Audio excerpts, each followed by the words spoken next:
Layers of the past beneath the desert floor.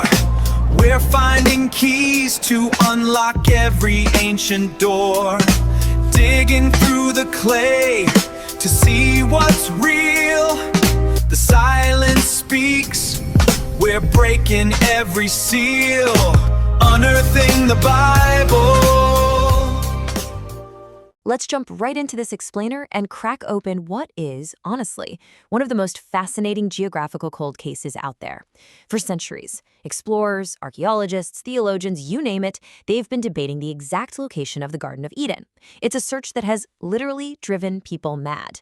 And yet, no archaeologist has ever actually found it. There's no giant welcome sign buried in the desert, no ancient gate uncovered in the sand, right? But what if we've been looking at the mystery all wrong? What if the real story isn't about finding some single, pristine garden, but about following an incredible trail of evidence that still exists today? Which brings us to a massive question. Did Eden leave a physical trail? When we read the ancient Genesis text, are we just looking at a theological symbol? A poetic myth floating completely outside of reality? Or did it actually leave a breadcrumb trail of physical, geographical clues that we can trace on a modern map? If it's purely a metaphor, well, it wouldn't be anchored in dirt and water. But as we're going to see, the text does something completely unexpected. There's a saying that absolutely hits the nail on the head here.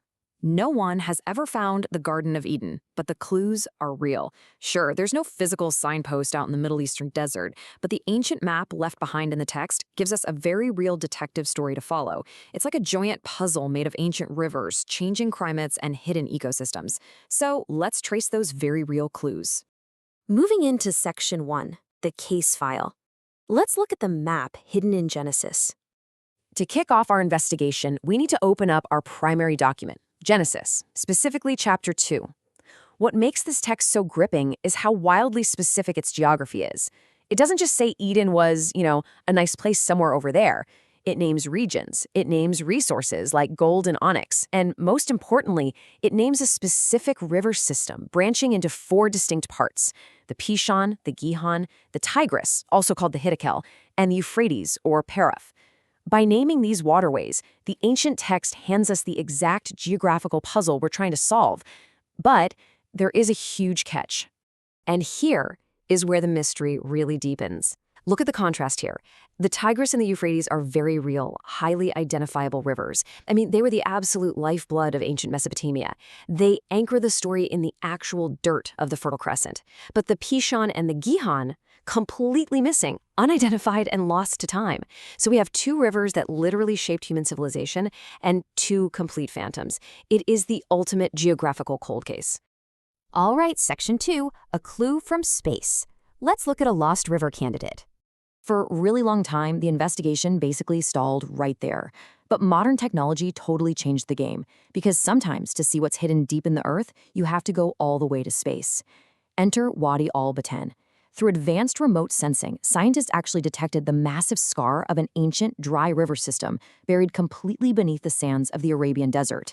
And here's the connection to our case file. Some scholars seriously propose that this immense dry channel, which once directed water right toward the Persian Gulf, could be our best candidate for the missing Pishon River. Just to wrap your head around the sheer scale of this discovery, listen to how Dr. Farouk El-Baz described it back in 1993. He called it a 510-mile ancient riverbed running between the Hijaz Mountains and Kuwait. Think about the magnitude of that. 510 miles. It proves a fundamental point for our explainer today. Major rivers absolutely can and do disappear from the modern map under shifting sands and changing climates. If the Pishon was real, the ancient text might simply be preserving the memory of a river-fed world that just doesn't exist anymore. Next up is Section 3, the sunken landscape. We're looking at the Gulf Oasis hypothesis. So if a 500-mile river can vanish entirely beneath the sand, what if the entire ancient map has shifted beneath our feet? What if we've been looking in the wrong places simply because the land itself has fundamentally changed? This brings us to a massive geological plot twist known as the Gulf Oasis hypothesis, which has been heavily researched by archaeologist James I. Rose. This model argues that during periods of much lower sea levels in human prehistory, huge portions of the Persian Gulf basin weren't underwater at all. They were actually exposed, beautifully well-watered land. This blows the mystery wide open to landscapes that might now be completely submerged. Just imagine how the landscape changed over millennia. First, dramatically lower sea levels in the distant past expose this massive basin. Then major rivers like the Tigris-Euphrates and maybe even our lost Wadi el-Batan, along with subterranean aquifers, flow right into the area. They water it, turning it into a lush demographic refugium, a true oasis. But eventually the climate shifts, the waters rise, and the entire landscape gets swallowed up by the sea. If the Eden traditions preserve the memory of a paradise, this shows exactly how a lush, river-fed world could literally vanish beneath the waves. Moving to Section 4, Ecological Fingerprints. Let's track the living evidence. You see, the clues aren't just in lost rocks and satellite imagery. They're actually in living biology. We can look for ecological fingerprints right in the unique ecosystems of southern Mesopotamia. Consider how UNESCO describes the Alwar, or the Mesopotamian marshes of southern Iraq, one of the world's largest inland delta systems in an extremely hot and arid environment. It is a staggering visual contrast. Picture an incredibly harsh, scorching desert, and right in the middle of it, a vast, water-rich wetland paradise teeming with reeds, birds, and life. It proves that a lush, life-filled landscape in this region isn't just fantasy, it exists today. And this region isn't just barren sand, it's a highly distinct biological hotspot. You've got the Basra reed warbler, deeply tied to the Mesopotamian marsh reed beds. You have Maxwell's smooth-coated otter, which is an endemic subspecies found only in the marshes of southern Iraq and southwestern Iran. And incredibly, there's even the Haditha cavefish, living in hidden underground cave water systems of the Euphrates. These specific, restricted-range creatures are living fingerprints. They perfectly match the memory of an ancient, life-filled river world. Actually, the wider region is a patchwork of incredibly diverse ecological pockets. You go from lowland marshes and river plains to hidden groundwater cave systems, and even up to the oak forests of the Zagros Mountains with their isolated valleys and springs. These unique environments serve as biological refuges. They show us that the wider Tigris-Euphrates region has always been a complex mosaic of life, deeply tying ancient, unique wildlife right to this exact geographical area. And finally, Section 5, an unsolved mystery. Let's talk about the honest limits of our evidence. Now, as exciting as all these clues are, we have to stay disciplined here. Good investigation requires honesty. So we must be perfectly clear about what this convergence of evidence does and doesn't tell us. It does not prove we have found the Garden of Eden. We haven't found exact GPS coordinates. We haven't definitively proven that Wadi el-Batan is the Pishon, and we certainly haven't identified the Gihon.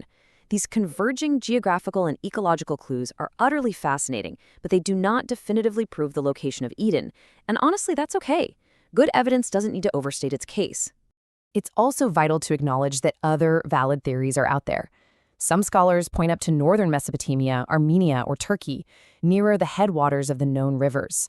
Others argue the text relies entirely on symbolic or cosmological mappings, or they even look to distant rivers like the Nile or the Indus. We're totally impartial to these theories. We've just focused heavily on the Mesopotamian convergence in this explainer simply because of how the Tigris, Euphrates, hydrology, and ecology uniquely line up with the Genesis text. So, here's the grand summary. The main takeaway you should walk away with today. The clues we've explored, from the satellite imagery of lost rivers to the sunken Gulf basin and the living marsh ecosystems, suggest that the Genesis text is not just a myth floating outside of time. Instead, it seems to preserve a deep-rooted memory of a real, wonderfully complex, ancient river world, a landscape that was fundamentally altered over time by shifting climates, rising sea levels, and thousands of years of human history. Which leaves us with a final, provocative thought. Maybe we've been frustrated in our search because we've been looking for the wrong thing entirely. Are we searching for a single missing garden, or are we actually tracing the faded map of a completely lost river world? The garden itself remains hidden, but as we've seen today, the clues left behind are very, very real. Thanks for exploring this incredible mystery with me today. Keep asking questions, keep looking at the maps, and keep learning.